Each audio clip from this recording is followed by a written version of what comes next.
महाभारत की कुछ हृदय स्पर्शी घटनाएं जिनके प्रमाण आज तक धरती पर उपलब्ध हैं।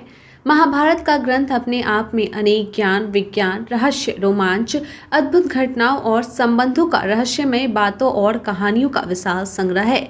महाभारत का प्रत्येक पात्र का अपनी जगह अलग महत्व है, चाहे वह कौरव या पांडव हो, कर्ण या अर्जुन हो, कृपाचार्य, द्रोणाचार्य, भीष्म पितामह, श्री कृष्ण, विदुर, शल्य, शिखंडी, द्रौपदी, धृष्टद्युम्न आदि कोई भी हो। महाभारत में केवल योद्धाओं के युद्ध और वीरता के किस्से ही नहीं, बल्कि इस ग्रंथ में अनेक श्राप और वरदान के रहस्य भी छुपे हुए हैं।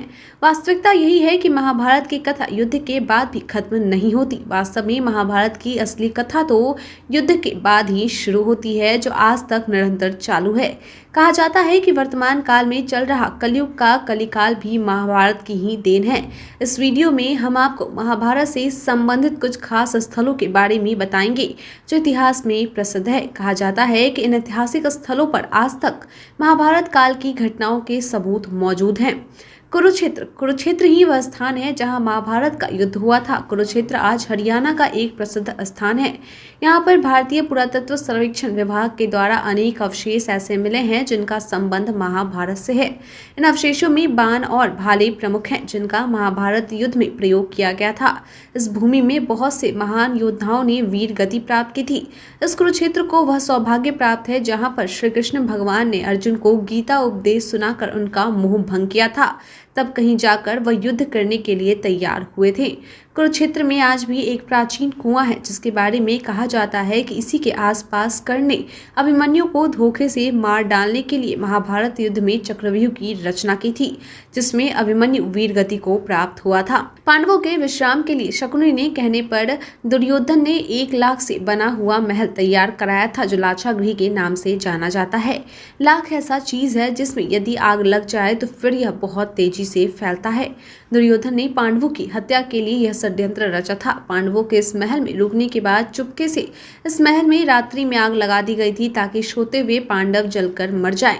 लेकिन पांडवों को जासूसों से इस बात की भनक लग गई थी और सभी पांडव रात्रि में ही एक गुप्त सुरंग के रास्ते निकलकर भागे थे और अपनी जान बचाई थी। यह सुरंग आज भी गाजियाबाद में हिंडन नदी के तट पर है। लाक्षागृह के महल के ध्वंसावशेष आज भी मेरठ के पास बागपत में बरनावा या बरनावत नाम के स्थान पर है। आज भी एक टिले के रूप में लाक्षागृह यहाँ पर देखने को मिलते हैं। लाक्षागृह से गुप्त सुरंग से भटकते भटकते पांडव जिस स्थान पर निकले थे वह आज नागालैंड कहलाता है। यहीं पर भीम का विवाह हिडिंबा नाम की राक्षसी से हुआ था, जिससे उन्हें घटोत्कच नाम के पुत्र की प्राप्ति हुई थी। भीम अपने पुत्र के साथ जिन गोटियों से शतरंज खेलते थे वह आज भी दीमापुर में उपलब्ध है। गंधमादन पर्वत यही वह स्थल है जहां पर रास्ते में लेटे हुए हनुमान जी की पूंछ को बलवान भीम नहीं उठा पाए थे। यह गंधमादन पर्वत हिमालय के कैलाश पर्वत के उत्तर में है, जो कुबेर का राज्य क्षेत्र था। आज यह तिब्बत कहलाता है। यहाँ पर नेपाल, भूटान या अरुणाचल होकर जाया जा सकता है। कुछ विद्वानों का यह भी मत है कि उत्तराखंड में जोशीमठ के निकट हनुमान चट्टी नाम के स्थान पर हनुमान जी और भीम की मुलाकात हुई थी, जहाँ हनुमान जी ने भीम को युद्ध में विजयी होने का वरदान दिया था। खाटू श्याम जी मंदिर राजस्थान घटोत्कच का पुत्र बर्बरीक वरदान में मिले 3 बाण से युद्ध करना चाहता था, लेकिन भगवान श्री कृष्ण ने ब्राह्मण वेश में जाकर उससे उसका सिर मांग लिया था।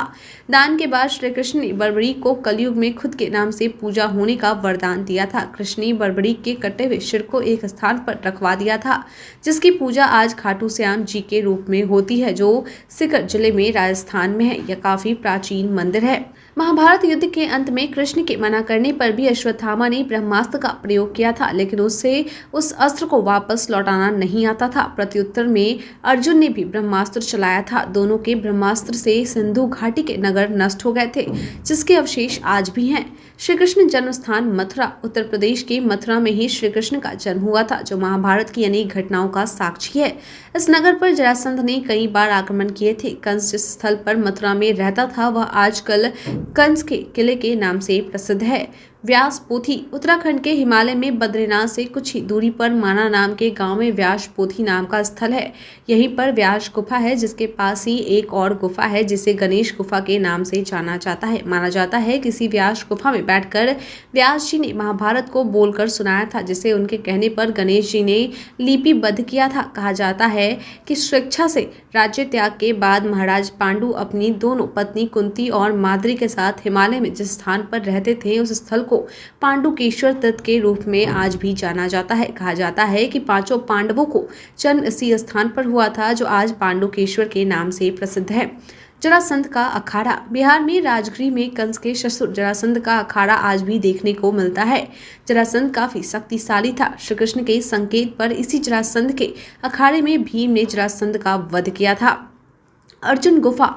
मान्यता है कि कौरवों से अपना राज्य हार जाने के बाद अर्जुन श्री कृष्ण की सलाह पर मनाली के पर्णी नामक स्थान पर तपस्या हेतु प्रस्थान कर गए थे। यहीं पर भगवान शिव की कृपा से अर्जुन को पाशुपत्र शस्त्र की प्राप्ति हुई थी। मनाली आज हिमाचल प्रदेश का प्रसिद्ध नगर है।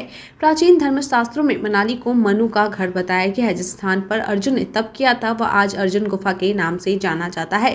कहा जाता है कि जल प्रलय में संसार के नाश हो जाने पर सिर्फ मनु ही जीवित बचे थे और उन्होंने मनाली में ही मनुष्य की पुनर्रचना की थी। इसलिए मनाली हिंदुओं का पवित्र तीर्थ स्थान है, जहां हिंदुओं से जुड़े हुए कई ऐतिहासिक प्राचीन स्थल हैं। इंद्रप्रस्थ। प्राचीन महाभारत काल में इंद्रप्रस्थ को आज दिल्ली के नाम से जाना जाता है। मेरठ को प्राचीन काल में हस्तिनापुर के नाम से जाना जाता था। दिल्ली के पुराने किले में खुदाई में प्राप्त अवशेषों से पता चलता है कि पांडवों की राजधानी इंद्रप्रस्थ यहीं पर थी।